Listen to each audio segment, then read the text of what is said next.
Welcome back, Jamie Malonzo. Yan nga ang ilan sa mga maiinit na pag-uusapan natin sa videos na ito mga ka-idol. At para nga sa current standing ng PBA ngayon mga ka-idol, nangunguna ang Converge Fiber Xers na may 2 panalo at 1 talo, gayon din naman ang Magnolia Hotshots at TNT, gayon din ang NLEX mga ka-idol. Habang nandyan ang Meralco Bolts na may 3 panalo at 2 talo, Blackwater Bossing na may 1 panalo at 1 talo, gayon din ang Rain or Shine, Phoenix na may 1 panalo at 2 talo, Barangay Ginebra at San Miguel Beermen na may 1 panalo at 2 talo na. Gayon din naman ang Tira Firma at Titan Ultra.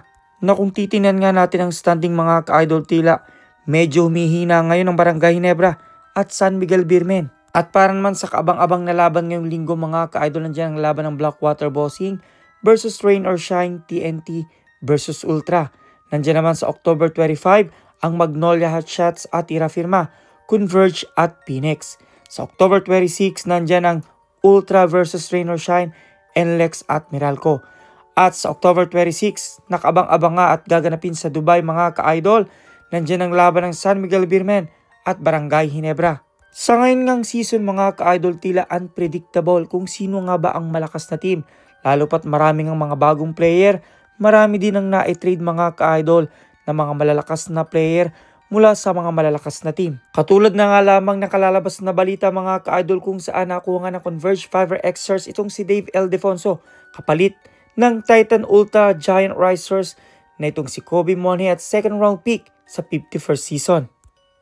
At para nga sa recap ng nakarang laban mga ka-idol, natalo nga ng Converge Fiber Xers ang Tira Firma sa score na 125-108. Nang naging best player of the game nga dyan, walang iba ko dito si Juan Gomez Diliano na alam naman nating dati itong player ng Barangay Ginebra na sa ngayon ngay tila namamayagpag mga ka-idol, kung saan makikita talaga natin na malaki ang na-improve kay Juan Gomez Diliano. Habang naging matindi rin naman ang laban ng Phoenix Super LPG at NLEX at nanalo nga ang NLEX sa score na 87-81. Nang naging best player of the game dyan ay walang iba kundi itong si Kevin Alas na nakakuha ng 26 points, 5 rebounds, 3 assists at 2 steal. Habang kinilala naman itong si Anthony Semerad bilang rebounder of the game. At syempre hindi rin napahuli itong si Robert Bolick na kinilalang assist man of the game. At update din mga ka-idol sa pagkilala nga kay Coach Reyes bilang Coach of the Year.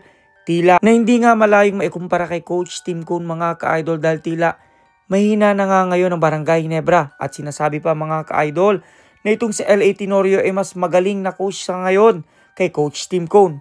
Kung kayo mga ka-idol, agree nga ba kayo rito? Dahil napag-usapan na rin natin ito si Coach Tim Cone, tila itong bagong player ng Barangay Ginebra na si Sonny Steele ay pinahahanga itong si Coach Tim Cone.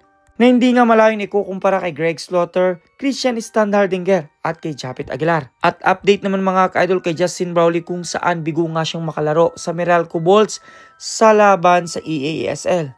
Pero inaasahan nga ng mga netizen mga ka-idol na susunod na laban ng Meralco Bolts at home court nga yan ay makakalaro na itong si Justin Brownlee. At isa rin ngayon sa inaabangang laban at pinag-uusapan ang laban ng San Miguel Beermen at ng Barangay Ginebra. Na hindi nga lamang simpleng laban ito dahil gaganapin nga sa Dubai mga ka-idol sa Coca-Cola Arena.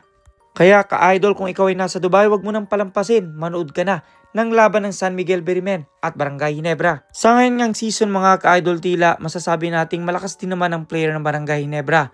Lalo pat marami nga din ang mga nadagdag at marami din ang nawala mga ka-idol. Lalong-lalo na nga ngayon mga ka-idol at may bagong mga na-trade katulad na lamang ni Amnisi at itong si Alvin Tolentino. Pero sa ngayon nga mga ka-idol ay usap-usapan na itong si Jamie Malonzo ay magbabalik Ginebra nga ba? Dahil na itong si Jamie Malonzo nga ay tinerminate ng Hanaris team ng Japan B-League. Yes mga ka-idol, itong si Jamie Malonzo ay magbabalik na at hindi sa Barangay Ginebra. Sinasabing magbabalik at maglalaro sa Gilas, Pilipinas sa darating na SEA Games sa December mga ka-idol under coach ni Coach Norman Black. Pero malamang sa malamang mga ka-idol, muling makikita natin itong si Jamie Malonzo sa Barangay Ginebra at yan ngay ating inaasahan mga ka-idol dahil alam naman natin kung gaano kalaki ang naiaambag nitong si Jamie Malonzo sa Barangay Ginebra. Na kung kayong tatanungin ko mga ka-idol, karapat dapat nga bang makabalik itong si Jamie Malonzo sa Barangay Ginebra sa kabila ng kanyang paglisan at pagpili sa Japan B-League at nasa ngayon ngay nabigyan na naman ng pagkakataon na siya'y makabalik na.